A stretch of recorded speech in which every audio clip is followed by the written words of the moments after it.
بسم اللہ الرحمن الرحیم. ناظرین السلام علیکم. پروگرام کیو ڈی وی شاہ ندیم احمد کے ساتھ آپ کا میزبان حاضر خدمت ہے. ناظرین، ایک طرف ٹرمپ نے ایران پر حملے کا فیصلہ واپس لے لیا تو دوسری جانب امریکی سینٹ نے صدر ٹرمپ کو وینزویلا کے خلاف مزید کارروائی کا اختیار دے دیا،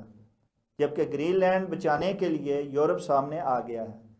اس بدلتی صورتحال میں پاکستان، سعودی عرب، ترکیہ نے بھی دفاعی معاہدہ تیار کر لیا ہے، جبکہ وزیر اعظم شہباز شریف کا کہنا ہے کہ دہشت گردوں کو پاکستان سے اٹھا کر بحر ہند میں ڈبو دیا جائے گا. اس کو ہی آگے بڑھاتے ہوئے وزیر دفاع خواجہ آصف کہتے ہیں کہ باہر بیٹھے نام نہاد پاکستانی طالبان سے محبت بھرے مذاکرات کے حامی وطن عزیز کی ترقی اور امن کے دشمن ہیں. یہ پاکستان کو معاشی استحکام اور محفوظ مستقبل سے دور رکھنا چاہتے ہیں. کیا واقعی ایسا ہی کچھ ہے اور ایسا ہی کچھ ہو رہا ہے؟ اس پر اظہار خیال کے لیے آج ہم نے سینئر کالم نگار تجزیہ کار جناب خالد بھٹی صاحب اور سینئر کالم نگار تجزیہ کار جناب قاضی عبدالباسط تلوی صاحب کو مدعو کیا ہے. ہم دونوں ہی مہمان گرامی کے شکر گزار ہیں کہ ویڈیو لنک پر پروگرام میں شریک ہو رہے ہیں. پروگرام کا آغاز ہم خالد بھٹی صاحب سے ہی کرتے ہیں. خالد بھٹی صاحب، صدر ٹرمپ کو نیتنیاہو کی سرگوشی نے روکا یا پاک عرب ثالثی کام کر گئی ہے؟ بہت شکریہ شاہ صاحب پہلے تو پروگرام میں انوائٹ کرنے کا. دیکھیں، یہ جو معاملہ ہے نا ایران کے اوپر حملہ نہ کرنے کا، ایکچولی جو پینٹاگون نے دراصل پریزیڈنٹ ٹرمپ کو یہ کہا ہے کہ آپ اگر بمباری کرتے ہیں، کیونکہ امریکہ نے یہ فیصلہ کیا تھا کہ 50 جو مقامات ہیں جو چنے تھے امریکہ نے کہ جی ہم ان 50 مقامات پہ بمباری کریں گے اور سافٹ کریں گے گورنمنٹ کو. اب مسئلہ یہ ہے کہ ایران کے اندر جس طرح سے کچھ مظاہرین کو مسلح کیا گیا اور ان کی طرف سے وائلنس جو ہے وہ ہوا ایران کے مختلف شہروں میں، تو دراصل امریکہ کی خواہش یہ تھی کہ آن گراؤنڈ ایک اپوزیشن جو ہے وہ کھڑی ہو، وہ مسلح ہو. اور امریکہ دراصل یہ چاہتا تھا کہ جس طرح کی صورتحال شام میں پیدا ہوئی تھی، خانہ جنگی کی صورتحال بنی تھی، جس طرح لیبیا میں صورتحال بنی تھی، عراق میں بنی تھی، تو اس طرح کی جو صورتحال ہے وہ پیدا ہو ایران میں، تو پھر ہم جو ہے وہ وہاں پہ کارروائی کریں اور اس کے نتیجے میں ایران کی جو گورنمنٹ ہے وہ پھر اس کے نتیجے میں کمزور ہوگی اور پھر ہم جو ان کا امریکہ کا اپنا بڑا مقصد ہے کہ کسی طرح سے ایران کے اندر ایک تبدیلی لائی جائے. اصل میں جو وہ ہو نہیں سکا. جیسے ہی مظاہرے جو ہیں وہ پرتشدد ہوئے تو مظاہرین جو تھے، وہ لوگ جو نہیں چاہتے، وہ یہ تو چاہتے تھے مظاہرین کہ جو ہے وہ وہاں جو سماجی، معاشی اور دیگر ایشوز ہیں وہ ان کے سالو ہوں. اب 3 طرح کے مظاہرین تھے جو اس احتجاجی تحریک کے اندر موجود تھے. سب سے پہلے تاجر اور درمیانے طبقے کے کاروباری تھے. ان کے مطالبات جو ہے بہت حد تک وہ ایران کی حکومت نے ان کے ساتھ مذاکرات کر کے ان کو ایک طرح سے الگ کر دیا تھا. 3-4 دن کے بعد وہ تحریک سے وہ اس طرح سے ایکٹیو نہیں رہے تھے مظاہروں میں. دوسرے نوجوان تھے اور تیسرے جو ہیں وہ ایتھنک گروپس تھے جو کہ لورستان میں، جو کہ آذری جو صوبہ ہے ایران کا، اور اس کے ساتھ ساتھ جو سیستان ہے جو کہ بلوچستان کے ساتھ لگتا ہے پاکستان کے. تو یہاں ان کی کوشش تھی کہ ایک طرف کردوں کو ابھارا جائے، دوسری طرف جو ہے وہ آذری جو ہے ان کو ابھارا جائے، اور اسی طرح 1-2 اور جو ایتھنک ہیں وہاں پہ کمیونٹیز ہیں ان کو ابھارا جائے، وہ مسلح ہوں اور وہ ایک قسم کی بغاوت کا اعلان کریں، اور پھر ان کی مدد کے نام پہ جو امریکہ ہے وہ وہاں پہ مداخلت کرے. لیکن اب پرابلم یہ بنی ہے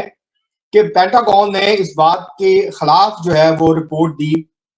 اور انہوں نے ان کی اسیسمنٹ یہ ہے کہ ہم ایران کے اندر فوج نہیں اتار سکتے. اب رجیم چینج کے لیے آپ صرف بمباری سے تو رجیم چینج نہیں کر سکتے، جہازوں سے بم گرا کے. اگر آپ نے 2 صورتوں میں آپ رجیم چینج کر سکتے ہیں ایران میں. ایک تو یہ ہے کہ آپ وہاں پہ ایک اتنی بڑی اپوزیشن کھڑی کر دیں، خانہ جنگی کا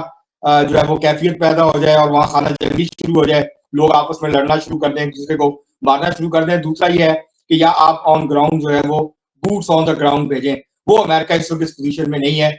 تو یہ دراصل اس وجہ سے یہ وجوہات ہیں. اس میں یہ بھی ہے کہ جو دباؤ آیا، جو پاکستان کی بھی کوشش تھی، اس کے ساتھ ساتھ سعودی عربیہ، UAE اور باقی جو ممالک تھے، مصر تھا، باقی ممالک تھے، ترکیہ، انہوں نے بھی کوشش کی اور ٹرمپ کو یہ باور کرانے کی کوشش کی کہ اب اگر ایران پہ اٹیک ہوا تو ہو سکتا ہے کہ پھر پورا خطہ جو ہے اس کی لپیٹ میں آ جائے. تو یہ 3-4 وجوہات ہیں جس کی وجہ سے فی الحال ٹرمپ نے ایران کے اوپر جو حملہ ہے اس کو روکا ہے، لیکن یہ حتمی طور پہ ختم نہیں ہو گیا. امکانات ابھی بھی موجود ہیں، خطرات ابھی بھی موجود ہیں، لیکن جو ان مظاہروں کے نتیجے میں جو کچھ حاصل کرنا چاہتے تھے صدر ٹرمپ، وہ ان کو حاصل نہیں ہو سکا. قاضی عبدالباسط علوی صاحب جی،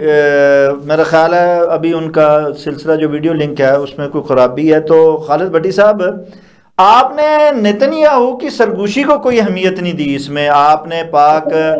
عرب کو تو دے دی ان کی ثالثی کو، لیکن کیا نتنیاہو کی سرگوشی واقعی کوئی کارگر ثابت نہیں ہوئی؟ نہیں، نیتنیاہو نے تو بہت زیادہ کنونس کرنے کی کوشش کی صدر ٹرمپ کو کہ وہ ایران کے اوپر حملہ کریں، اور انہوں نے بلکہ یہ بھی کہا تھا اگر آپ نہیں کرنا چاہتے تو ہم حملہ کر دیتے ہیں. اور اسرائیل جو ہے وہ تیاری کر رہا تھا ایران پہ دوبارہ اٹیک کرنے کی. لیکن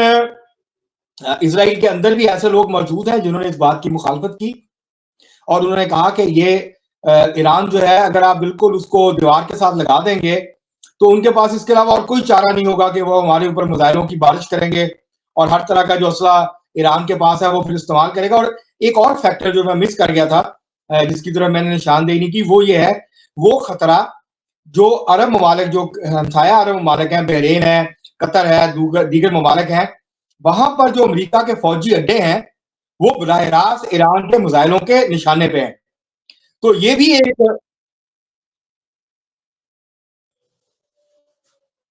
سرگشت ہے، وہ یہ ہے کہ اس کے پاس ایٹمی جو ہے وہ بھی مواد موجود ہے، جس کی وجہ سے ایک یہ بھی کہا جا سکتا ہے کہ وہ ایٹمی جو ہے وہ بھی استعمال کر سکتا ہے. ایک یہ بھی ایک خدشے کا اظہار کیا جا رہا تھا کہ جب دیوار سے لگایا جائے گا جیسے آپ نے کہا تو وہ پھر وہ بھی چیز استعمال کر سکتا ہے جس کے بارے میں خدشات کا اظہار کیا جا رہا ہے. جی کیونکہ ایران کے پاس جو یورینیم ہے وہ 60 سے 70% تو کنفرم ہے کہ وہ ان کے پاس موجود ہے، اس کو وہ پروسیس کر چکے ہیں، لیکن ابھی وہ 90 یا 100% کے قریب نہیں پہنچے جو کہ ایٹمی ہتھیاروں کے لیے جو ہے وہ ضروری سمجھا جاتا ہے. لیکن ان کے پاس اس کا یہ ہرگز مطلب نہیں ہے کہ ان کے پاس جو ہے وہ ایٹمی مواد موجود نہیں. ہو سکتا ہے وہ اتنا تباہ کن نہ ہو سکتا ہے کہ وہ بہت زیادہ سوفسٹیکیٹڈ نہ ہو جیسا پاکستان، انڈیا، امریکہ، روس اور باقی ملکوں کے پاس جو ہتھیار ہیں وہ ہیں، لیکن کیونکہ یہ خطرہ تو موجود ہے وہاں پر، کیونکہ یہ جو دعویٰ ہے، امریکہ کا دعویٰ تھا پچھلی جب حملہ کیا تھا، بمباری کی تھی،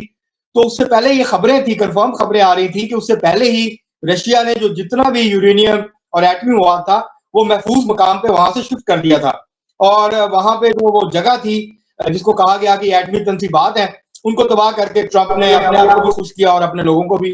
خوش کیا. تو ایران کو مکمل طور پر اس جنگ میں شکست نہیں ہوئی تھی جس کی بنیاد پر یہ کہا جا سکے کہ وہ کوئی ترنے والا بن گیا ہے اسرائیل اور امریکہ کے لیے. عبدالباسط علوی صاحب، جیسا کہ خالد بھٹی صاحب بتا رہے ہیں، ٹرمپ نے جو ہے ایران پہ تو فیصلہ مؤخر کر دیا، لیکن یہ کیا ہوا کہ سینٹ اس کو وینزویلا پہ حملے کی جو ہے وہ اجازت دے رہا ہے؟ اچھا شاہد صاحب، جو ہے نا امریکہ نے جو ٹرمپ صاحب جو اقتدار میں آئے تھے نا، تو یہ آئے بھی اسی وجہ سے تھے کہ یہ امریکہ فرسٹ کی پالیسی کو جو ہے نا لے کے آئے تھے، اور ان کو ابھی بھی جو امریکہ کے لوگ ہیں، میرے بے شمار جاننے والے اور ریلیٹیوز بھی وہاں رہتے ہیں، وہ ان کو بہت پسند کرتے ہیں ٹرمپ کو، کیونکہ یہ سب سے زیادہ پریورٹی جو ہے نا امریکہ کو دیتے ہیں کہ امریکہ کے جو ہے نا انٹرسٹ کے آگے دنیا کا کوئی بھی انٹرسٹ جو ہے نا وہ صفر ہے. تو یہ اس میں ہے، اور وہ اپنے انٹرسٹ کی وجہ سے ہی جو ہے نا اب وینزویلا کا جو انہوں نے اٹیک کیا ہے، اور جو اس کا مقصد کیا ہے کہ وہاں کے جو ریسورسز کو جو ہے نا وہ کیپچر کیا جائے، وہاں کے آئل کو کیپچر کیا جائے، اور وہ سارا پیسہ الٹیمیٹلی جو بینیفٹ ہونا ہے وہ امریکہ کو ہونا ہے. ٹھیک ہے، اور لوگ اس پہ خوش ہیں. ہم وہ مطلب ایک لحاظ سے آپ نے درست کہا، اس نے تو 500 ارب کا تیل جو ہے وہ بیچ بھی دیا ہے. تو اس لحاظ سے جو ہے نا وہ لوگوں کے انٹرسٹ میں اور وہ اپنے مفاد میں جو ہے نا وہ مزید بھی ایسی چیزیں، پہلے بھی امریکہ کا تو شروع سے ہی یہی ٹرینڈ رہا ہے کہ وہ اپنے مفاد میں جو ہے نا وہ معاملات کرتا ہے. اور یہ دیکھیں یہ چیز جو ہے نا ایک ہمارے سوچنے کے لیے بھی اس میں ایک سبق ہے کہ جب امریکہ جیسا ملک سب سے پہلے اپنا مفاد دیکھتا ہے تو پھر پاکستان کو بھی سب سے پہلے اپنا مفاد دیکھنا چاہیے نا.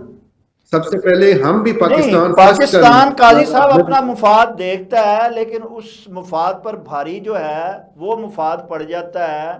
جو کہ ہم لوگ کیونکہ خود انحصاری پہ نہیں ہے، تو جنہوں نے احسان کیے ہوتے ہیں ان کا مفاد بھی تو عزیز رکھنا پڑتا ہے نا، ان کے بھی وہ اب رول کو ماننا پڑتا ہے.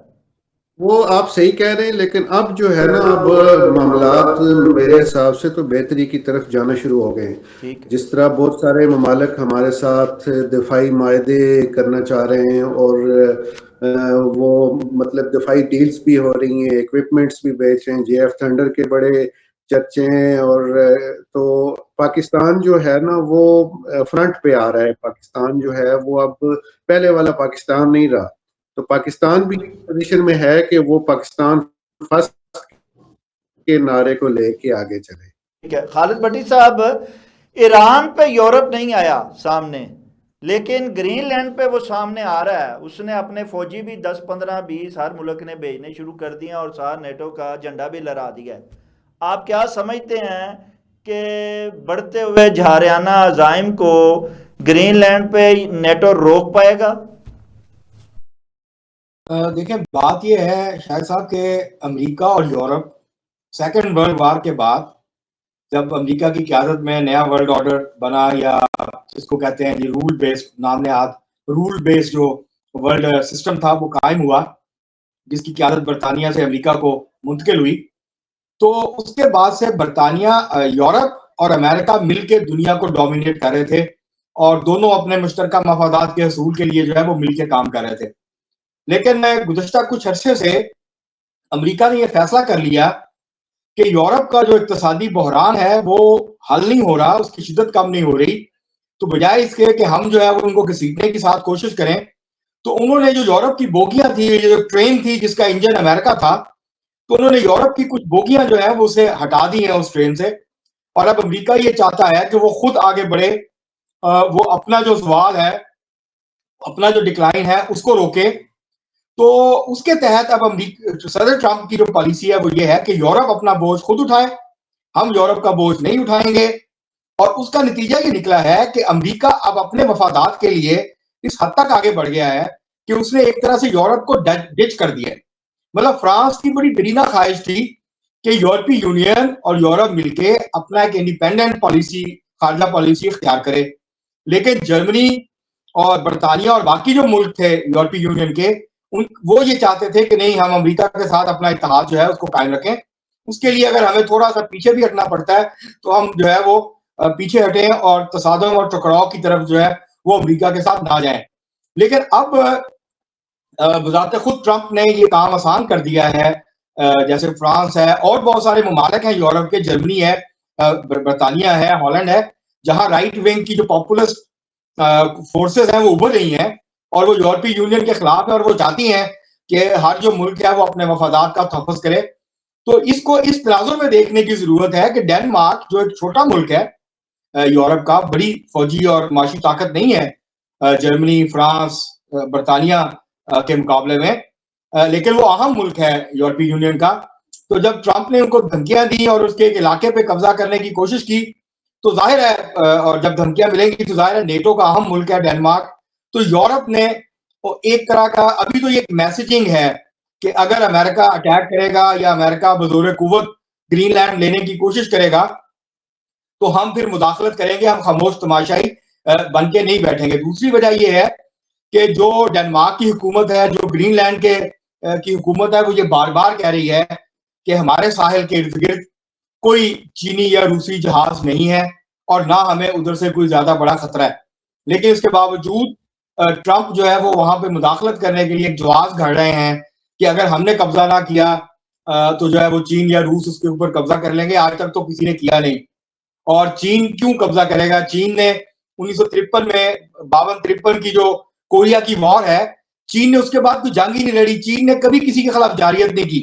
یہ چین کی پوری تاریخ ہے. دنیا میں سب سے زیادہ جارحیت اگر کسی نے کی ہے وہ امریکہ نے کی ہے یا یورپ کی جو بڑی طاقتیں ہیں انہوں نے کی ہے. تو انہوں نے تو کبھی کسی کے اوپر جا کے حملہ نہیں کیا. تو یہ ایک خام خواہ کا ہوا کھڑا کیا ہے ٹرمپ نے, اور ٹرمپ جو ہے وہ یہ چاہتا ہے کہ کسی طرح سے دنیا بھر کے جو وسائل ہیں اس پہ قبضہ جما کے امریکہ کے زوال کو روکا جائے اور جو چین کا ابھار ہے اس کو روکا جائے. تو یہ بنیادی طور پر ہے. ابھی ٹرمپ اس پوزیشن میں نہیں ہے کہ وہ بہت جلد کوئی گرین لینڈ پہ جا کے چڑھائی کر دے گا. اس کو پتا ہے اس کا مطلب کیا ہوگا. اس کا مطلب ہے کہ اینڈ آف دا نیٹو ختم ہو جائے گی عملی طور پہ. یورپ امریکہ کا اتحاد ٹوٹ جائے گا اور امریکہ پھر اس پوزیشن میں نہیں ہوگا کہ وہ دنیا کو ہانک سکے اکیلا. یورپ کے ساتھ کی ضرورت ہے. عبد الباسط الوی صاحب, صدر ٹرمپ تو علانیہ کہہ رہے ہیں کہ مجھے نہ تو بین الاقوامی قوانین کی کوئی پرواہ ہے نہ ہی نیٹو کی کوئی پرواہ ہے, میں تو وہ کروں گا جو میں کرنا چاہتا ہوں اور میرے اخلاقیات ہی مجھے روک سکتے ہیں, یعنی میری مرضی ہے تو میں رکاں گا نہیں تو میں نہیں رکنا. تو قاضی عبد الباسط صاحب کیسے کہا جا سکتا ہے کہ وہ کوئی ایسا ملک چاہے وہ یورپ کا ہو یا جہاں اس کی مرضی ہے اور جہاں وہ آسانی دیکھتا ہے کہ وہ میرا مد مقابل یا مجھے جوابی کارروائی کے لیے میرے سامنے نہیں آ سکتا, وہ تو تیار ہے. آپ کیا کہتے ہیں قاضی عبد الباسط الوی صاحب کہ کیا امریکہ یورپ یا نیٹو کی کوئی پرواہ کرے گا؟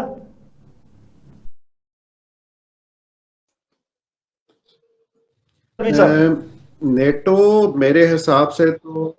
آواز آپ کی آواز نہیں آ رہی ہے, میرے خیال کے مطابق آپ دوبارہ دیکھیے. جی خالد بھٹی صاحب, یہی بات جو نیٹو ہے وہ کہاں پرواہ کر رہا ہے صدر ٹرمپ کسی کی حضور,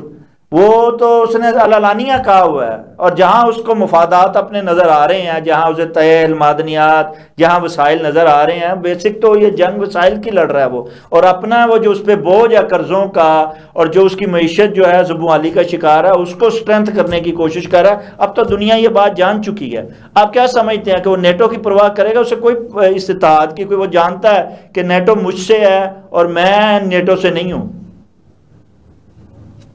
اصل میں بات یہ کہ جیسے میں نے پہلے کہا کہ ایک جو ورلڈ آرڈر بنا تھا وہ بکھر رہا ہے, اور اس بکھرنے کے نتیجے میں ابھی بہت ساری ری الائنمنٹس ہوں گی, بہت سارے ملکوں کے اتحاد ٹوٹیں گے. مثلا کینیڈا کا جو وزیر اعظم ہے وہ اس وقت چین کے دورے پہ ہیں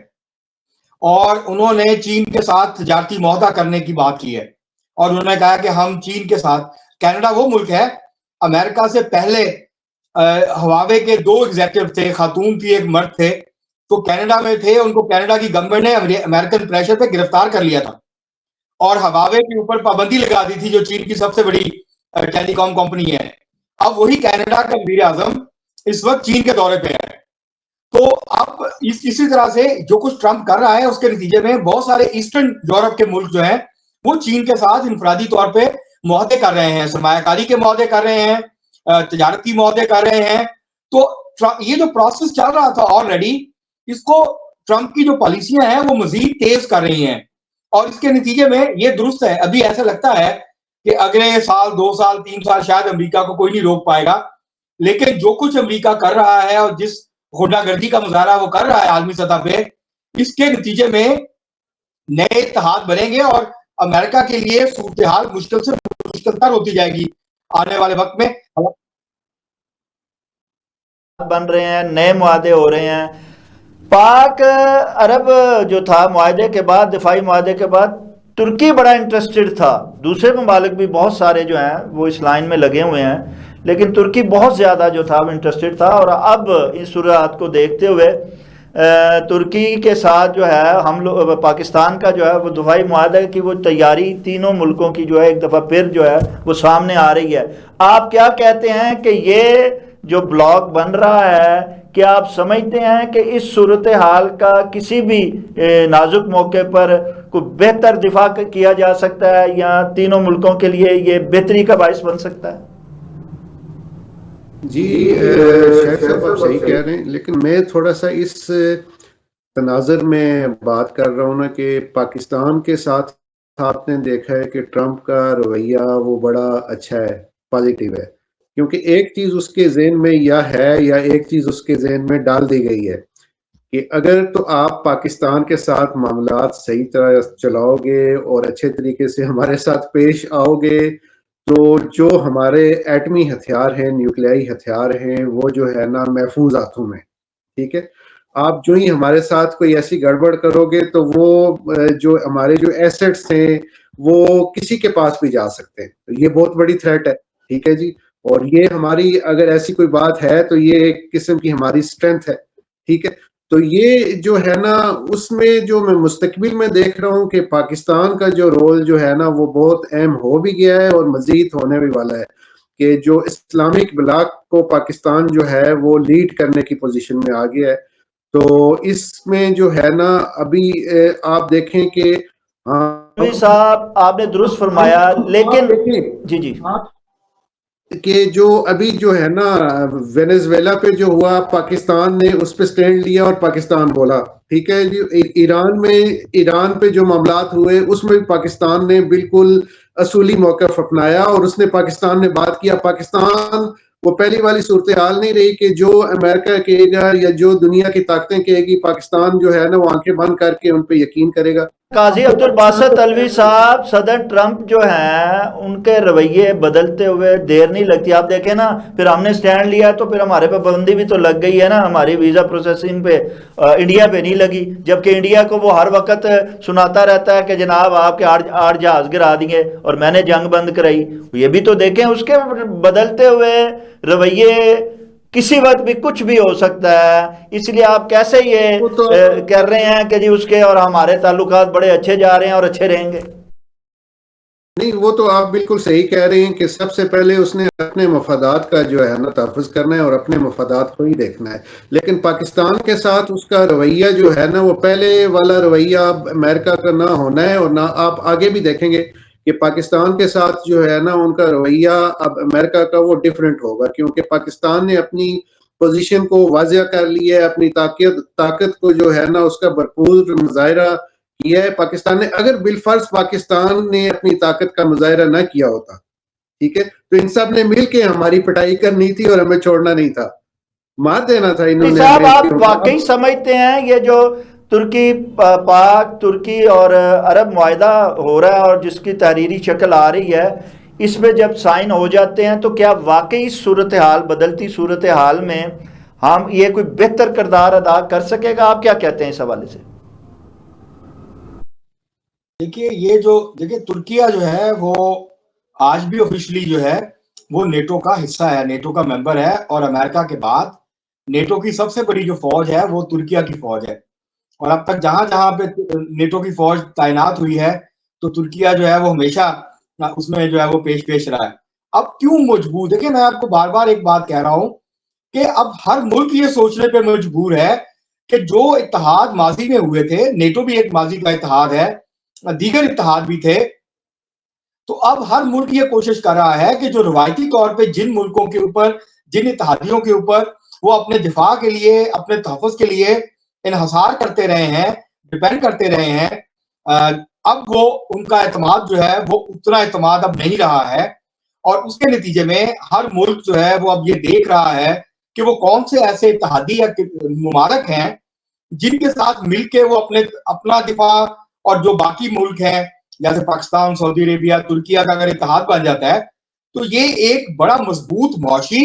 اور فوجی لحاظ سے بھی ایک بڑا مضبوط اتحاد ہوگا تینوں ملکوں کا. اور اگر اور بھی ممالک اس کے اندر شامل ہو جائیں گے تو اس کی طاقت میں اور اضافہ ہو جائے گا. لیکن ترکیہ جو ہے وہ ایک اچھی خاصی بڑی فوجی بھی طاقت ہے اور ساتھ معاشی بھی طاقت ہے. اس کے حالات معاشی طور پہ پاکستان جیسے نہیں ہے، پاکستان سے بہتر ہے. سعودی عربیہ ایک بڑی معاشی طاقت ہے، فوجی لحاظ سے وہ کمزور ہے. پاکستان کا جو مسئلہ ہے وہ ہم فوجی لحاظ سے بہت تگڑے ہیں لیکن ہمیں اپنی معیشت کو مضبوط کرنے کی ضرورت ہے. تو اگر یہ تینوں ملک اکٹھے ہوتے ہیں اور دفاع سے آگے بڑھتے ہوئے دفاعی معاہدہ کرنے کے بعد یہ اپنی اکانومیز کو انٹیگریٹ کرتے ہیں، آپس میں تجارت کرتے ہیں، تو اس کے نتیجے میں نہ صرف یہ کہ ترکیہ اور سعودی عربیہ کو فائدہ ہوگا، پاکستان کو بہت فائدہ ہوگا. پاکستان کی جو معیشت ہے وہ مضبوط ہوگی، یہاں جو ہے وہ جو صنعتی پیداوار ہے اس کے اندر اضافہ ہو سکتا ہے. تو بہت کچھ جو ہے وہ مل کے کیا جا سکتا ہے اگر یہ کچھ ممالک جو ہیں وہ یہ اپنے اوپر اعتماد کریں اور یورپ اور امریکہ کی طرف دیکھنا چھوڑ دیں، دوسری طاقتوں کی طرف دیکھنا چھوڑ دیں، اپنے وسائل کے اوپر انحصار کریں، اپنے اوپر بھروسہ کریں اور جو ریسورسز ہیں اگر ان کو اکٹھا کر کے آگے بڑھنے کی کوشش کرتے ہیں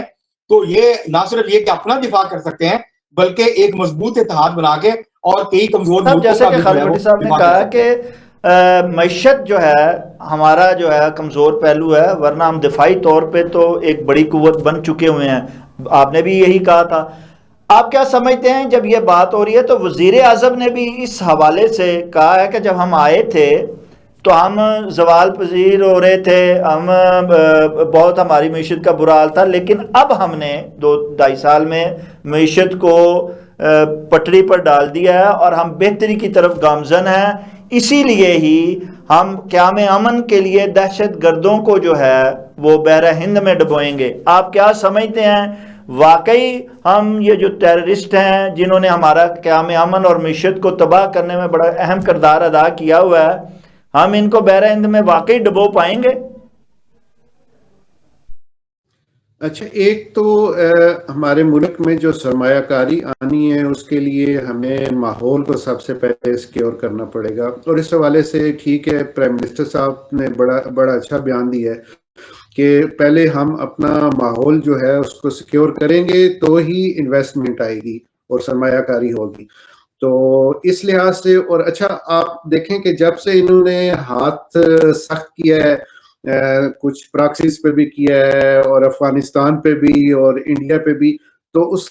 کے بعد سے کوئی تھوڑے سے حالات میں بہتری کے اشارے نظر آ رہے ہیں سیکیورٹی کے حساب سے ملک کے اندر۔ تو یہ میرے حساب سے تو جو ہے یہ سیکیورٹی پہ کوئی کمپرومائز نہیں ہونے جا رہا، اور اس پہ جو ہے نا تمام دہشت گردوں پہ، ان کے سہولت کاروں پہ چھری مزید سخت ہونے والی ہے، کیونکہ یہ سارے اسٹیک ہولڈرز ملک کے یہ سمجھتے ہیں کہ اگر ملک میں معاشی استحکام اور بہتری لے کے آنی ہے تو وہ سب سے پہلے یہاں کا سیکیورٹی کا ماحول جو ہے نا وہ صحیح کرنا پڑے گا۔ اور باقی جہاں تک ہمارے جو اکانومی ہے تو پاکستان کا جو نیا برانڈ بن کے آیا ہے وہ ہمارا برانڈ ہے ڈیفنس، یعنی ڈیفنس کو ایز اے برانڈ ہم سیل کر سکتے ہیں، اور اسی طرف ہم جو ہے نا جا رہے ہیں کہ ہم جو مختلف ممالک کے ساتھ ایگریمنٹ کر رہے ہیں تو ہمارا برانڈ جو ہے وہ اب ڈیفنس ہے، یعنی ہم ان کو دفاع میں اپنی خدمات دے سکتے ہیں، اور اس کے بدلے وہ ہمیں اکنامکلی جو ہے وہ ہمیں سپورٹ کریں گے، اور معاملات جو ہے وہ اسی طرف جائیں گے کہ ہم اپنا ڈیفنس کو سیل کریں گے اور وہ ہمیں اکنامکلی جو ہے نا وہ ہمیں عزیز صاحب، کیا ہم نے زراعت میں، صنعت میں، ان میں کوئی ترقی شرقی نہیں کرنی، بس ڈیفنس پہ ہی رہنا؟ سر ان چیزوں میں بھی جو ہے نا وہ چیزیں دیکھیں، ابھی ہمارے پاس تو اتنے وسائل ہے نہیں ہے کہ ہم سارے محاذوں پہ اکٹھے جو ہے نا لڑائی شروع کر دیں، لیکن جو چیز ثابت شدہ ہماری اس وقت ہو چکی ہے وہ ہمارا ڈیفنس ہے، وہ ثابت ہوا ہے، اور اسی کو لے کے ہم چلیں گے، اور مجھے امید ہے کہ باقی چیزیں بھی ساتھ ساتھ جو ہے نا وہ بھی اس کے چیزیں امپاور ہوں گی، وہ بھی اٹھیں گی، لیکن جو مین چیز ہے وہ اب ہمارے ملک کی جو ہے وہ ڈیفنس رہے گا، کہ ڈیفنس کو ہم برادر ممالک میں اور فرینڈلی کنٹریز میں ہم اس کو سیل کریں گے، اور اس کے بدلے جو ہے جس طرح ہم JF تھنڈر وغیرہ یا کچھ ویپنز وغیرہ وہ فروخت کریں گے تو اس سے ہمیں انکم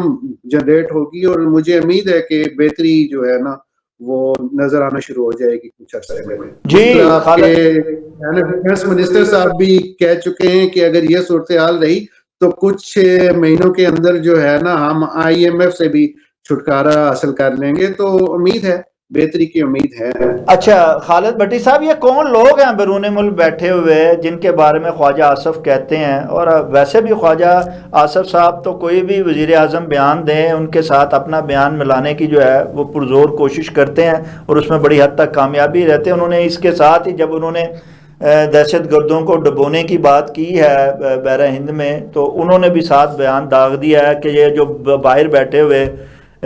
پاکستانی ہیں نام نہاد، یہ جو مذاکرات کی بات کرتے ہیں، طالبان سے محبت کی بات کرتے ہیں، پینگے بڑھانے کی بات کرتے ہیں، یہ نہ صرف امن کے دشمن ہیں بلکہ پاکستانی استحکام کے بھی دشمن ہیں۔ آپ اس حوالے سے کیا کہتے ہیں خالد بھٹی صاحب؟ دیکھیں نا، یہ جو باہر بیٹھے ہوئے ہیں سب کو پتہ ہے یہ کون لوگ ہیں، کنہوں نے تیار کیا تھا۔ اصل مسئلہ یہ ہوتا ہے کہ جب ریاست ایک مخصوص پالیسی پہ چل رہی ہوتی ہے اور کئی دہائیوں تک چلتی ہے، ہم 40 دہائیوں تک ہم ایک پالیسی لے کے چلے ہیں، افغانستان کے حوالے سے اور جو ہے اوور آل ایک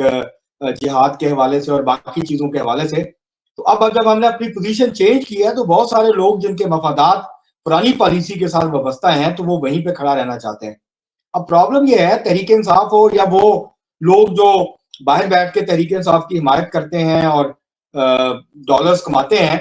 ان کا مسئلہ یہ ہے کہ کیونکہ یہ پی ٹی آئی کا نیریٹو ہے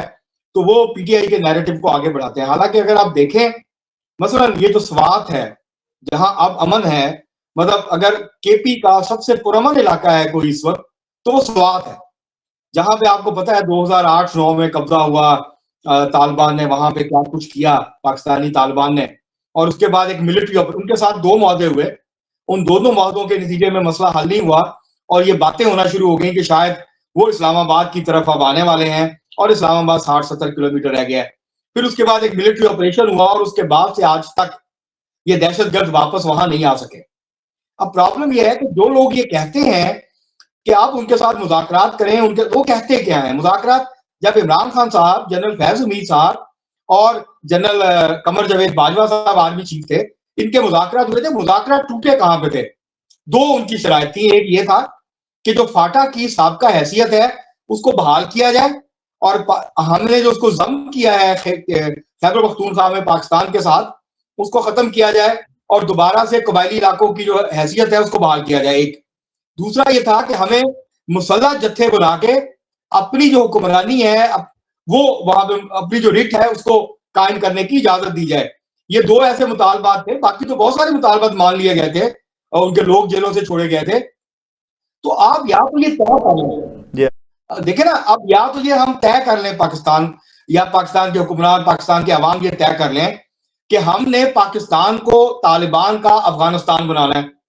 پھر آپ مذاکرات کریں اور ان کے سامنے سرنڈر کر دیں, کیونکہ جب تک ہم سرنڈر نہیں کریں گے ان کے ساتھ کوئی بھی امن معاہدہ قائم نہیں رہ سکتا. جس قسم کا ان کا تصور ہے پاکستان کا, پاکستان کے عوام کی اکثریت اور پاکستان کی فوج کا وہ تصور نہیں ہے پاکستان کا. تو اس لیے یہ مذاکرات نہیں ہو سکتے. جب کتنے معاہدے ہوئے ہیں شمالی وزیرستان میں, جنوبی وزیرستان میں, باجوڑ میں, باقی جگہ پہ, اور بالآخر وہ معاہدے جو ہے وہ ختم ہو گئے, ٹوٹ گئے. تو اس لیے یہ معاملہ یہ ہوتا ہے کہ آپ بات چیت بھی کرتے ہیں لیکن ساتھ ساتھ جو لوگ آپ کے اوپر حملہ کرتے ہیں, آپ یہ تو نہیں ہو سکتا کہ آپ ہاتھ جوڑ کے ان کے سامنے کھڑے ہو جائیں اور ان کو کہیں جی ہمیں معاف کر دیں اور جو آپ کہیں گے ہم وہ کرتے جائیں گے. تو پھر تو مطلب یہ ہے کہ پاکستان جو ہے وہ افغانستان جیسی صورتحال ہوگی, وہ کوئی مہذب یا کوئی جمہوری معاشرہ, وہ ترقی کرتا ہوا معاشرہ تو نہیں بن سکتا. تو اس لیے یہ جو لوگ بات کرتے ہیں دراصل ان کے سیاسی مفادات وابستہ ہیں اس بیانیے کے ساتھ, اس نیریٹو کے ساتھ, اور وہ جو ہے وہ پھر پروپیگنڈا کرتے ہیں اور اس طرح کی باتیں کرتے ہیں کہ جی صرف جو مذاکرات ہے وہی اس کا حل ہے. تاریخ ہمیں بتاتی ہے کہ مذاکرات کے نتیجے میں مذاکرات کی جو شکیں ہیں اس میں بھی جو ہے وہ ماننے والی جو ہے, لیکن جو نہیں ہے, اب ریاست کے اندر کوئی نئی ریاست تو نہیں بنائی جا سکتی ہے, آپ نے درست فرمایا. اور قاضی عبدالباسط علوی صاحب جیسا کہ فیلڈ مارشل صاحب نے بھی کہا ہے کہ ہمیں اب ایک بیانیے کے ساتھ چلنا پڑے گا, اور وہ بیانیہ ملک کا ہوگا, ریاست کا ہوگا, اور ریاست کا پازیٹیو بیانیے کے ساتھ عوام, اور ان کے کہے کے مطابق ساری عوام ان کے اس بیانیے کے ساتھ کھڑی ہے کہ افغان ہو یا ٹی ٹی پی ہو, کوئی بھی ہو, اس کو یہ ماننا پڑے گا کہ جناب پاکستان کے ساتھ چلنا ہے کہ انہوں نے طالبان یا ٹی ٹی پی کے ساتھ چلنا ہے, یعنی پاکستان کے مخالف چلنا ہے. پاکستان کے ساتھ چلنا ہے تو ٹھیک ہے, اگر نہیں چلنا ہے تو پھر ان کے ساتھ وہی سلوک ہوگا جو کہ ایک دشمن کے ساتھ ہوتا ہے, اور وہ اس پر پاکستانی عوام بھی ساتھ کھڑی ہے پاک افواج کے. آپ کیا کہتے ہیں کہ واقعی اب ہمیں ایک بیانیے کے ساتھ ایک ہو کے چلنا پڑے گا؟ بالکل جی, یہ اس جو ہے نا اس موقف پہ پوری قوم ان کے ساتھ ہے کہ پوری قوم چاہتی ہے جی کہ ملک میں جو ہے نا امن و امان ہو. آپ دیکھیں کہ یہ جتنی دہشت گردی ہو رہی ہے, یہ بلوچستان میں ہو رہی ہے, کے پی کے میں ہو رہی ہے, یا مطلب میں اپنے آزاد کشمیر کی مثال لوں کہ ہر گاؤں میں کوئی نہ کوئی جو ہے نا ہمارے فوج کے جوان کی میت آ چکی ہے, اتنے زیادہ لوگ شہید ہو چکے ہیں. تو اب یہ ہو نہیں سکتا کہ وہ ہمیں ماریں اور ہم ان سے مذاکرات کریں. تو یہ سیدھی سی بات ہے کہ جو آپ ابھی تک کہہ رہے ہیں جو لوگ کہ آپ ان سے مذاکرات کریں, تو ان کے جو ہے نا نیتوں پہ شک کرنا تو وہ تو بنتا ہے. ٹھیک ہے, تو یہ جو ملک کے دشمن ہیں, یہ ملک کے خیر خواہ نہیں ہیں. جی دیکھیں اگر آپ جو ہے نا اگر آپ ایک شیطان کے ساتھ ہیں, شیطان کو آپ اس کی سہولت کاری کر رہے ہیں, تو پھر آپ فرشتے تو نہیں رہے نا. پھر تو آپ ظاہر ہے پھر یہ چیزیں معاملات جو ہے نا پھر سوچنے والے ہیں. پوری قوم دیکھ رہی ہے کہ کون سا فریق جو ہے وہ ملک کو بہتری کی طرف لے کے جا رہا ہے اور کون سا فریق ہے جو اس میں روڑے اٹکا رہا ہے. تو یہ سارے معاملات امن کے لیے جہاں ایک بیانیہ ہے, وہاں سیاسی استحکام اور عدم استحکام کو دور کرنے کے لیے بھی آج کل جو ہے وہ محمود اچکزئی اور دیگر جو پرانے تحریک انصاف والے ہیں وہ بھی کہہ رہے ہیں کہ مذاکرات ہونے چاہیے. ایک قومی جو ہے وہ بیٹھک ہونی چاہیے جس میں بڑے لیڈر جو ہیں عمران خان سمیت جو ہے وہ ایک ٹیبل پر بیٹھنے چاہیے, جس کے بعد نہ صرف پاکستان کے اندر اور باہر پیغام. آپ سمجھتے ہیں کہ ایک قومی ڈائلاگ جو ہے وہ اس وقت کی ضرورت ہے اور اس کو کر گزرنا چاہیے؟ بالکل جی, میں حمایت کرتا ہوں کہ آپس میں سیاسی قوتوں کی آپس میں بات ہونی چاہیے, بلکہ جو ریاستی ادارے ہیں ان کو بھی اس پروسیس کا حصہ بننا چاہیے اور ایک جو ہے کنسنسس ڈیولپ کرنا چاہیے کہ اس ملک کو ہم نے چلانا کیسے ہے. کیونکہ ہوتا یہ ہے کہ جن کو تو اسٹیبلشمنٹ سپورٹ کرتی ہے وہ خوش ہوتے ہیں, باقی ناراض ہو جاتے ہیں. پھر جب صورتحال تبدیل ہوتی ہے تو جو پہلے خوش ہوتے ہیں وہ ناراض ہو جاتے ہیں اور جو ناراض ہوتے ہیں وہ خوش ہو جاتے ہیں. تو یہ اس کا حل جو ہے, جب تک ہم آپس میں بیٹھ کے سیاسی قوتیں پہ, سب سے پہلے تو میں سمجھتا ہوں کہ ریاستی اداروں سے پہلے سیاسی قوتوں کو مل کے بیٹھنا چاہیے, سیاسی جماعتوں کو, سیاسی قیادت کو, اور اس بات پہ اتفاق کرنا چاہیے کہ وہ اپنی لڑائی کو ہو جائے گا یا ہو رہا ہے آنے والے مستقبل میں ان قریب میں؟ نہیں, مجھے لگتا نہیں ہے کہ یہ ہوگا. میری خواہش ہے لیکن مجھے لگتا نہیں ہے کہ یہ ہو پائے گا, کیونکہ جس قسم کی شرائط عمران خان صاحب کی طرف سے سامنے آ رہی ہیں ان کے ہوتے ہوئے مجھے نہیں لگتا کہ یہ معاملہ جو ہے وہ کہیں پہ پازیٹیولی آگے بڑھ پائے گا. باسط الوی صاحب, آپ کیا کہتے ہیں؟ قومی ضرورت کے تحت سب کو یک زباں ہو کے ایک قومی ڈائلاگ کا حصہ بننا چاہیے اور ایک مساق نیا جمہوریت بھی ہو ہی جانا چاہیے. نہیں ہوتا ہوا دکھائی دیتا کیونکہ اس میں دونوں کی بقا نہیں ہے, چاہے وہ حساب اقتدار ہو یا حساب اختلاف ہو, اپنی اپنی بقا کا چکر ہے. یہ صرف مجھے جو ہے نا, مطلب صرف مجھے نہیں, جو پوری قوم دیکھ رہی ہے جی, ہر درمی کون سا فریق کر رہا ہے اور کون سا فریق کئی دفعہ کہہ چکا ہے جی آپ مذاکرات کی ٹیبل پہ آئیں, اور کر رہی سر, نہ انہیں ملنے دے رہی ہے, نہ انہیں آزادی آواز اٹھانے دے رہی ہے, نہ سیاسی ایکٹیویٹیز کرنے. حکومت کی بھی تو فرض بنتا ہے آگے بڑھ کے کوئی کر کے دکھائے نا, پھر ہی ہوگا. آپ ان کو تھوڑی سی ڈیل دیتے ہیں تو وہ جو ہے نا آپ کے محافظوں پہ اٹیک شروع کر دیتے ہیں. ٹھیک ہے, سر کہاں کیا, سندھ میں کچھ بھی نہیں کیا انہوں نے, سندھ میں گئے ہیں کچھ بھی نہیں کیا قاضی عبد الباسط الوی صاحب. نہیں, سندھ میں وہ اگر گئے ہیں تو ٹھیک ہے, مطلب سندھ کی طرف ان کا توپوں کا رخ بھی تو اس طرح نہیں رہا. ان کی توپوں کا رخ بھی, ان کو مسائل بھی جو ہے نا وہ پنجاب کے ساتھ کہہ رہے ہیں کہ آپ آزادی دے کے تو دیکھیں, انہیں ان کا حق دیں سیاسی جو ہے, دیکھیں نا ایک پرامن احتجاج کا حق تو دیں. ان کو آزادی دی تھی تو انہوں نے 9 مئی کے واقعات کر کے دکھا دیے. ٹھیک ہے, تو اب یہ جو ہے نا یہ سارے معاملات ہیں. دیکھیں جو بات ہو رہی تھی کہ ٹھیک ہے سیاسی جماعتوں کو سیاسی معاملات وہ مل جل کے حل کرنے چاہیے, لیکن وہ میں بالکل اس بات پہ میں ایگری ہوں کہ سیاسی جماعتوں کو اور جو سیاسی اداکار ہیں ان کو مل کے سیاسی معاملات کو نیگوشیٹ کرنا چاہیے, لیکن جو غیر سیاسی اور ملک دشمن عناصر ہیں وہ سیاسی اس میں نظام میں اور سیاسی جماعتوں میں وہ نہیں آتے. میں انتہائی معذرت کے ساتھ باقی معاملات جو ہے نا اس کو انہی جو ہے نا اشاروں کنایوں میں بیان کر سکتا ہوں کہ جو غیر سیاسی اور جو ملک دشمن عناصر ہیں ان کو آپ سیاسی پیرائی میں کرتے کرتے آخری چند لمحوں میں آپ کیا سمجھتے ہیں کہ واقعی جو ہے حکومت کا زیادہ ذمہ داری نہیں بنتی ہے کہ وہ اپنا وسیع کرے اور اپنی ذاتیات کو مائنس کرے؟ وہ کیوں یہ سمجھتی ہے کہ جناب اگر اس طرح کے معاملات کو قومی ڈیلاگ ہو گیا تو ہمارا اقتدار جاتا ہوا دکھائی دے گا، تو طے کر لینا وہاں اپنے مفادات کو اور آگے بڑھنے کی کوشش کرے؟ دیکھیں جو سیاسی مفادات کا ٹکراؤ ہوتا ہے اس کے نتیجے میں ہی تو تصادم کی کیفیت پیدا ہوتی ہے سیاسی طور پہ جو اس وقت ملک میں ہے۔ اب مسئلہ یہ ہے کہ دونوں فریق، حکومت یہ چاہتی ہے کہ جو رگڑا لگ رہا ہے تحریک انصاف کو وہ لگتا رہے تاکہ ان کے جو سیاسی مفادات ہیں وہ ان کا تحفظ ہوتا رہے، کیونکہ جس دن بھی مذاکرات آگے بڑھیں گے ظاہر ہے کچھ دو کی بنیاد پہ ہی چیزیں آگے بڑھیں گی۔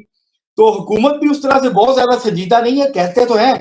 لیکن ظاہر ہے وہ ماحول بنانے کے لیے تیار نہیں ہے جس کے اندر جو ہے مذاکرات آگے بڑھیں، اور تحریک انصاف بھی نہیں چاہتی، ظاہر ہے ان کو بھی پیچھے ہٹنا پڑے گا۔ تو دونوں فریق جہاں کھڑے ہیں وہ پیچھے ہٹنے پہ آمادہ نظر نہیں آتے، اور اسی وجہ سے